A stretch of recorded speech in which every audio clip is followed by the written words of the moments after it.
하나님의 말씀은 말라기 1장 2절에서 5절의 말씀입니다. 여호와께서 가라사대 내가 너를 사랑하였노라 하나 너는 이르기를 주께서 어떻게 우리를 사랑하셨나이까 하는도다. 나 여호와가 말하노라 에서는 야곱의 형이 아니냐. 그러나 내가 야곱을 사랑하였고 에서는 미워하였으며 그의 산들을 황무케 하였고 그의 산업을 광야의 실랑에게 붙였느니라. 에돔 말하기를 우리가 무너뜨림을 당하였으나 황폐된 곳을 다시 쌓으리라 하거니와 나 만군의 여호와는 이르노라. 그들은 쌓을지라도 나는 헐리라. 사람들이 그들을 일컬어 악한 지경이라 할 것이요 여호와의 영영한 진노를 받은 백성이라 할 것이며 너희는 목도하고 이르기를 여호와께서는 이스라엘 지경 밖에서 크시다 하리라. 아멘. 할렐루야. 저에게 평강의 복을 기원하는 마음으로 샬롬 인사 나누시기 바랍니다. 샬롬. 샬롬. 우리가 수요 예배 시에 이제 말라기 말씀을 상고해 나가게 됐는데 우리가 지난 시간 첫 시간 말라기의 서론에 해당되는 내용들을 함께 생각해 보았었습니다. 말라기서는 구약성경의 맨 마지막 책이죠. 말라기라는 이름이 뜻이 뭐라고 했습니까? 말라기 뜻이 뭐예요? 나의 참 우리는 들을 때마다 새롭고 볼 때마다 참신하게 늘 새롭게 대하고 있습니다. 말라기 뜻이 뭐라고요? 말라기 나의 사자라는 뜻입니다. 나의 사자, my messenger. 어떻게 알 수 있는가? 우리가 히브리어를 아는 것도 아닌데 성경에 나오죠. 여러분 1장 1절에 보시면 여호와께서 말라기로 이스라엘에게 말씀하신 경고라 했을 때 말라기에 번호가 붙여져 있는 성경을 가지신 분들은 그 밑에를 보세요. 해당되는 번호에 뭐라고 나와 있습니까? 나의 사자. 말라기 뜻은 나의 사자, my messenger. 그러니까 하나님께 메시지를 받아다가 우리들에게 전달해 주도록 보내심을 받은 자. 사자의 사자는 넉사자가 아니고 죽을 사자도 아니고 그 사자는 보낼 사자입니다. 그래서 큰 일을 위해서, 나라의 큰 일을 위해서 보냄을 받은 자를 뭐라고 하죠? 대사라고 하지 않습니까? 국민학교 시절에 학교의 조그만 일을 위해서 보냄을 받은 자를 뭐라고 그래요? 소사라고 하죠. 소사 아저씨. 가리방 긁는 그 급한 일에 보냄을 받은 자를 뭐라고 하죠? 급사라고 하지 않습니까? 사자는 보냄을 받은 자. 하나님께 메시지를 받아다가 우리들에게 전달해 주도록 보내심을 받은 자가 사자죠. 신약에 와서 그렇게 보내심을 받은 무리들을 가리켜서 뭐라고 하죠? 예수님이 12제자나 바울이나 이런 사람들을 뭐라고 합니까? 역시 들을 때마다 새롭고 볼 때마다 참신하게 그 사람들 가리켜서 사도라고 하지 않습니까? 사도의 사자가 무슨 사자예요? 역시 보낼 사자. 도자는 무슨 도자죠? 무리 도자입니다. 보내심을 받은 무리, 사도 이 뜻이에요. 그래서 구약의 말라기의 뜻은 나의 사자, 하나님께서 하나님의 전갈, 하나님의 메시지를 그에게 주셔서 우리들에게 전달하라고 보내심을 받은 하나님의 사자. 말라기가 구약성경의 마지막 책입니다. 그리고 이제 말라기로 구약성경이 끝나고 신약이 시작되기까지 구약과 신약 사이에 뭐가 있다고요? 과자가 있다고. 구약과 신약 사이에는 과가 있는데 구약과 신약 사이에는 몇 년의 세월이 거기에 들어 있습니까? 400년. 그래서 이 말라기란 선지자와 동시대를 살았던 두 사람을 기억하시라 제가 말씀을 드렸는데 총독 한 사람하고 그리고 제사장 한 사람 있었습니다. 자, 말라기와 거의 동시대를 살았던 총독 이름은 뭐라고요? 니에미야입니다. 제사장 이름 뭐예요? 에스라입니다. 그래서 이 세 사람이 그 자기들이 살아가던 시대를 하나님의 뜻을 따라 섬겼던 것이죠. 느헤미야는 그에게 주어진 총독의 권세로, 그러나 그는 누구 못지않은 기도의 사람이었음을 우리는 성경에서 발견하게 되는데, 그는 그야말로 기도와 하나님께 받은 권세로 하나님 백성을 섬겼던 사람이 느헤미야였고, 에스라는 제사장 겸 또 뭐였습니까? 학사 아니었어요? 그래서 그는 여호와 율법을 연구하고 준행하여 그 율례와 규례를 이스라엘에게 가르치기로 결심했었던 사람. 그러니까 느헤미야는 총독, 에스라는 제사장 겸 학사, 그리고 하나님의 메시지를 받아다가 총독과 제사장에게 그리고 그들을 통하여 온 백성들에게 전하도록 보내심을 받은 자가 누구라는 거예요? 바로 말라기. 그 세 사람의 동역이 있었기에 예루살렘 성벽은 재건되었고, 이스라엘은 바벨론 포로로 잡혀갔다가 고토로 돌아와서 민족의 중흥기, 신앙의 부흥기를 맞이하게 되었고, 그리고 말라기는 하나님의 메시지를 백성들에게 전할 수가 있었던 것입니다. 그것을 가리켜서 바로 우리 주 예수 그리스도의 삼중직을 보여주는 것이다 라고 말을 하는데, 삼중직, 메시아의 삼중직이 뭐라고요? 메시아의 삼중직은 바로 왕과 제사장과 선지자 아닙니까? 그래서 우리 주 예수 그리스도는 만왕의 왕이시면서 대제사장이시면서 그리고 하나님의 선지자로 우리에게 하나님의 말씀을 전달해 주셨죠. 예수 그리스도 안에 집중되어 있는 그 삼중직을 분산해서 맡았던 세 부류, 세 그룹의 사람이 바로 총독은 왕을 대신하는 것이고, 제사장 에스라, 그리고 선자로서의 말라기, 그 세 사람이 동역해서 그 시대를 하나님의 뜻을 따라 섬겼기에 이스라엘 민족 가운데 놀라운 민족 중흥의 역사, 그리고 신앙 부흥의 역사가 이루어질 수가 있었다는 것입니다. 자, 오늘 본 말씀으로 들어와서 이제 2절 같이 읽겠습니다. 말라기 1장 2절 말씀 같이 읽겠습니다. 시작. 여호와께서 가라사대 내가 너를 사랑하였노라 하나 너희는 이르기를 주께서 어떻게 우리를 사랑하셨나이까 하는도다. 나 여호와가 말하노라 에서는 야곱이 형이 아니냐 그러나 내가 야곱을 사랑하였고. 이 말씀 속에 여호와께서 가라사대 내가 너희를 사랑하였노라고 말씀하신 겁니다. 말라기를 통해서 그렇게 메시지를 전해 주신 거죠. 내가 너희를 사랑하였노라. 그 메시지를 받은 이스라엘 백성의 반응이 어땠느냐 하면, 아니 하나님이 우리를 사랑하신다는 증거가 무엇입니까? 사랑하신다는 증표가 무엇입니까? 그렇게 물은 거예요. 너희는 이르기를 주께서 어떻게 우리를 사랑하셨나이까 하는도다.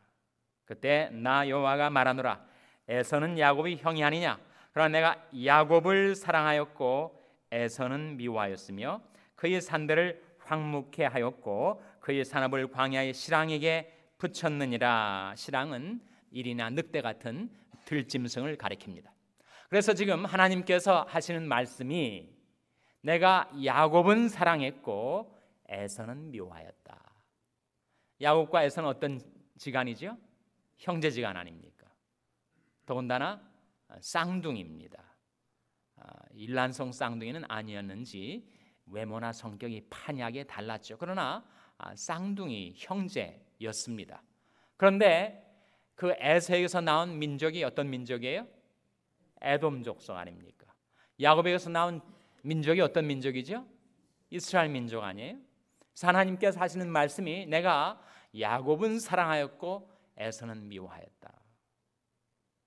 이 말씀을 들을 때 그렇게 생각하는, 질문하는 사람이 있을지 몰라요. 하나님은 왜 편애하시는가?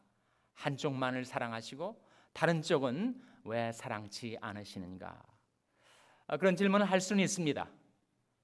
그러나 그 질문에 대한 대답을 우리는 하나님 편에서와 인간 편에서 대답할 수 있어요.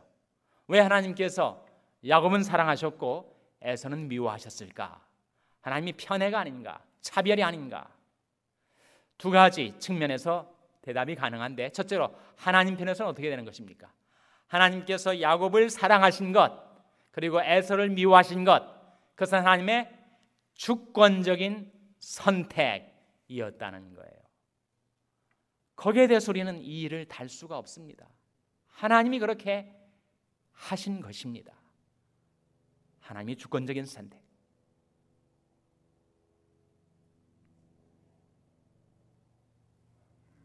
인간 편에서의 그 질문에 대한 대답을 찾는다면 야곱과 에서의 차이, 그의 외모, 그의 행실의 차이보다 더 근본적으로 중대한 야곱과 에서의 차이가 있습니다. 바로 그것 때문에 야곱은 하나님께 사랑을 받았고 에서는 하나님께 사랑을 받지 못했었던 인간 편에서의 두 사람의 차이, 그것을 시편 52편 7절 8절이 우리에게 가르쳐 주고 있습니다. 한번 찾아보시기 바랍니다. 시편 52편 7절 8절 말씀. 시편 52편 7절 8절 말씀 찾아서 우리 한번 같이 읽겠습니다. 구약성경 840면 시편 52편 7절 8절 말씀. 구약성경 840면 시편 52편 7절 8절 말씀 우리 같이 읽겠습니다. 시작. 이 사람은 하나님으로 자기 힘을 삼지 아니하고 오직 그 재물이 풍부함을 의지하며 제 악으로 스스로 든든케 하던 자라 하리로다. 오직 나는 하나님의 집에 있는 푸른 감람나무 같으며 하나님의 인자하심을 영영히 의지하리로다. 이 말씀 7절 8절에서 7절은 누구를 가리키는 거예요? 7절은 에서를 가리키고 8절은 누구를 가리키는 것입니까? 바로 야곱을 가리키는 것입니다. 인간적으로 볼 때는 에서가 야곱보다 더 호남하였습니다. 아주 호탕하고 그리고 활달하고 정말 남자다운 그런 모습을 지녔던 사람이 에서였습니다. 야곱은 정반대, 내성적이고 그리고 에서처럼 들판에 나가서 사냥하는 대신 부엌에서 엄마 일 도와주고, 에서보다 야곱은 더 도덕적으로도 더 뒤떨어지는 사람이었습니다. 욕심도 많고 야심도 많고 그리고 꾀도 많고, 그래서 간사한 야곱. 야곱이란 말이 원래 뜻이 뭐라고요? 야곱의 뜻은 서플랜터, 발목을 잡고 나온, 형의 발목을 잡고 나와서 형에게 주어질 장자권과 그리고 축복을 가로챘었던 사람. 참 이름대로 그 사람이 운명이 진행이 되는지 야곱이 정말 그 이름대로 가로채는 사기꾼처럼 살았으니 야곱보다 에서가 인간적으로 도덕적으로 더 우위에 있다라고 할 수가 있음에도 불구하고 왜 하나님은 야곱은 사랑하시고 에서는 미워하셨을까? 그 질문에 대한 답변이 바로 이 7절 8절에 나옵니다. 에서는 어떠했는가? 7절. 이 사람은 하나님으로 자기 힘을 삼지 아니하고 오직 그 재물이 풍부함을 의지하며 제 악으로 스스로 든든케 하던 자라 하리로다. 정확한 에서에 대한 묘사입니다. 에서의 문제는 자기가 인간적으로 출중하다 보니까 굳이 하나님을 구하고 찾고 하나님을 의지하지 않아도 자기가 나름대로 인생을 꾸려나갈 수 있을 것 같았던 것이죠. 그러다가 자기에게 많은 땅과 재물이 주어지게 되자 그것으로 인하여 그는 더 이상 하나님을 의지하지 않게 되었던 것입니다. 그래서 오늘 말라기서 1장에 보시면 이 에서를 가리켜서 악한 지경, 그가 살고 있는 그 지역은 악한 지경이라고 하는 표현이 나오는데 대체 뭐가 에서가 악하다는 것인가? 에서의 악함은 무엇입니까? 에서의 악함은 도덕적으로나 윤리적으로 악하는 것을 말하는 것이 아니고 그것은 신앙적으로 그의 악함을 말하는 것인데 구체적으로 뭘 가리키는 것인가? 그가 하나님을 의지하는 대신 자기를 의지하는 나머지 하나님을 떠나게 된 것, 그것이 에서의 악이었습니다. 에서의 악.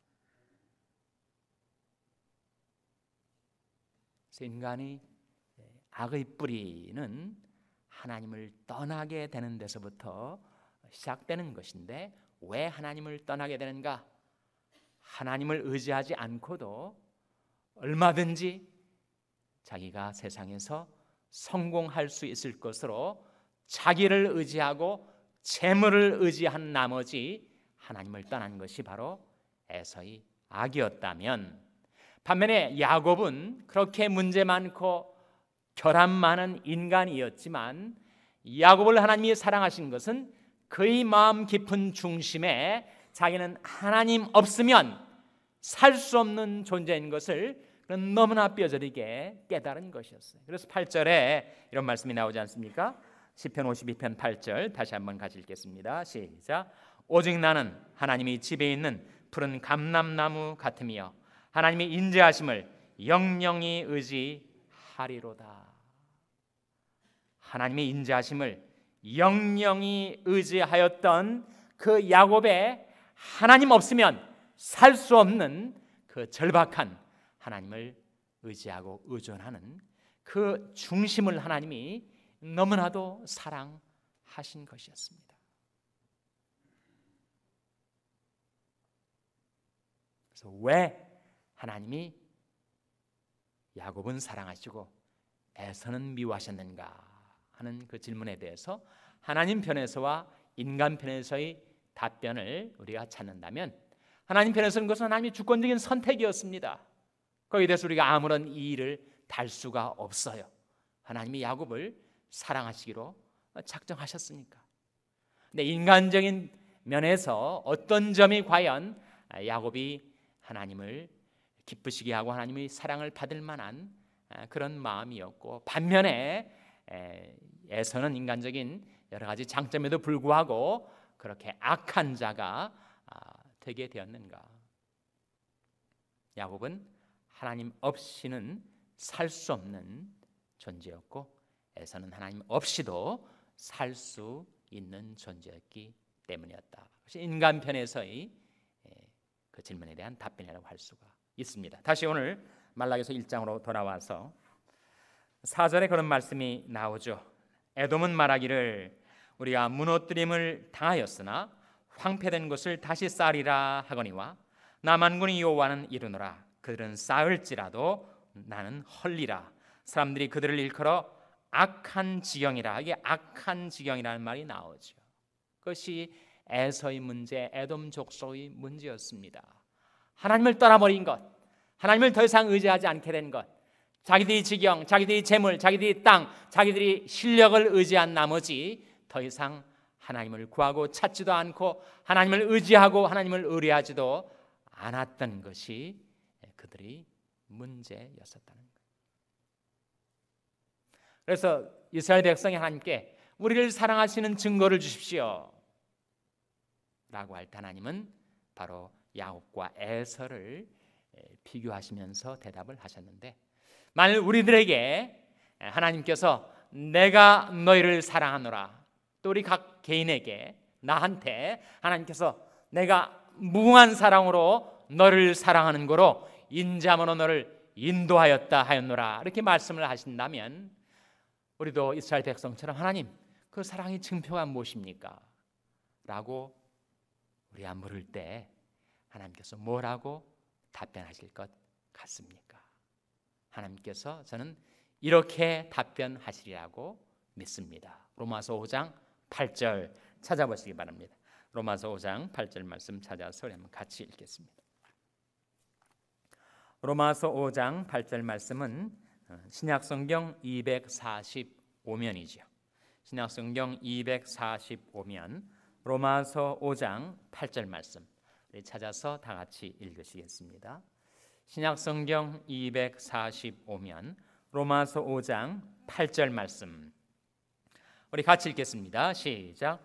우리가 아직 죄인 되었을 때 그리스도께서 우리를 위하여 죽으심으로 하나님께서 우리에게 대한 자기 사랑을 확증하셨느니라. 우리에게 주어진 사랑의 증거, 이 뭐라는 거예요? 한마디로 뭐라는 겁니까? 바로 여러분이 바라다 보시는 지금 십자가라는 거죠. 십자가야말로 시간과 영원을 통하여 서 있는 우리에 대한 하나님의 사랑의 증거요 증표라는 것이죠. 우리가 아직 죄인 되었을 때 그리스도께서 우리를 위하여 죽으심으로 하나님께서 우리에게 대한 자기의 사랑을 확증하셨느니라. 그 사랑을 받은 우리, 그 사랑을 확인한 우리가 이제는 변해서 전에는 세상 낙을 즐기며 살았지만 이제는 주님을 사랑하고 하나님을 사랑하고 천국을 소망 삼아 살 수 있게 변화된 것, 그것이 우리 편에서의 사랑의 증거죠.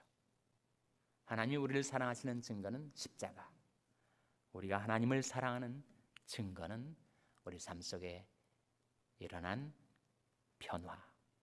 더 이상 세상을 사랑하고 죄악을 사랑하던 삶을 청산하고 이제는 하나님을 사랑하고 주님을 사랑하는 마음 갖고 살게 된 것이 내가 하나님의 사랑을 받은 내게 있는 사랑의 증표라 하는 것입니다. 그 하나님의 무궁하신 사랑을 받은 저와 여러분이 이제는 그 사랑에 응답하여 우리도 하나님을 사랑하고 주님을 사랑하는 자로 살아가게 되시기를 주님의 이름으로 축원합니다. 기도하시겠습니다.